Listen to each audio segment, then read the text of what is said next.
troisième, les équations. Activité, exercice, résolution d'équations avec des fractions. Donc application de ce qu'on vient de voir dans la leçon. Donc quand on a x qui est multiplié par une fraction, eh bien il suffit d'aller multiplier les deux membres par l'inverse de la fraction. Donc si la fraction c'est 5 tiers, on multiplie de chaque côté par 2 tiers. Ça permet de faire disparaître les fractions dans le membre de gauche et de résoudre l'équation. Allons-y.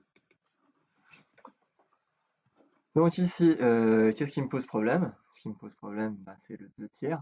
Ça dit quel est le nombre qui multiplié par 2 tiers donne 5. Un peu compliqué. Hein. Bon, on va pas se poser de questions. On va multiplier chaque membre par l'inverse de 2 tiers, c'est-à-dire 3 demi. On prend sa machine, ou on réfléchit un peu, et on obtient 15 demi, c'est-à-dire 7,5. Si vous avez mis 7,5, c'est parfait aussi. Voilà.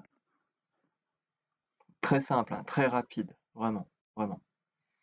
Équation B. Donc, quel est le nombre qui multiplié par un tiers donne 2? Ça veut dire, j'ai une quantité, je la divise par 3, j'obtiens 2. De toute évidence, c'était 6, mais bon, on va utiliser la méthode. On va multiplier de chaque côté par l'inverse de 1 tiers, c'est-à-dire 3 sur 1. On aurait pu aussi multiplier par 3, tout simplement. Si je multiplie 1 tiers par 3, 1 tiers par 3, ça fait 1, ça fait disparaître la fraction. Donc on obtient 6 divisé par 1, c'est-à-dire 6. La solution de l'équation est 6. Franchement, il suffisait de multiplier par 6, par 3, on obtenait directement 6. Équation C.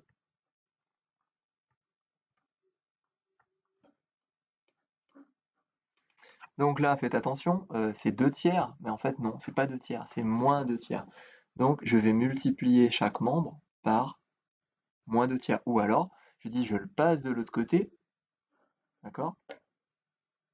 Je prends ma fraction ici, attention, toute ma fraction, moins 2 tiers, et je vais aller multiplier de l'autre côté, mais je multiplie par son inverse.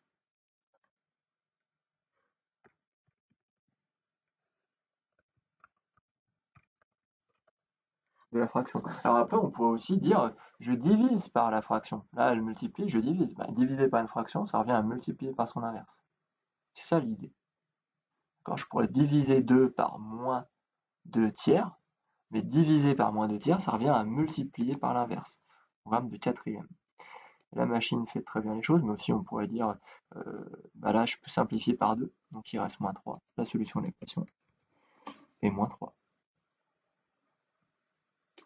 Donc là pareil, je vais passer l'équation de l'autre côté, soit je divise par 5 septièmes, soit je multiplie par son inverse, ça revient au même. La machine nous donne une valeur exacte, moins 29 quarts, moins 29,4.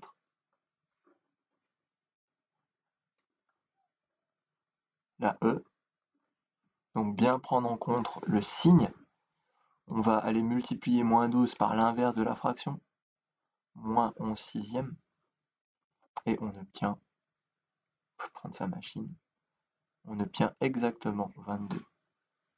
D'accord? Vous pouvez diviser par la fraction. Mais diviser par la fraction, je peux pas enlever le truc. Diviser par la fraction, ça revient à multiplier par l'inverse. Diviser par une fraction, c'est multiplier par l'inverse de la fraction. Et enfin la dernière, donc là j'ai 5 septièmes, je vais multiplier par chaque membre par l'inverse de 5 septièmes, c'est-à-dire 7 cinquièmes. Et la machine nous dit quoi? Elle nous dit 21 dixièmes, et 21 dixièmes, ça fait 1,2. Voilà.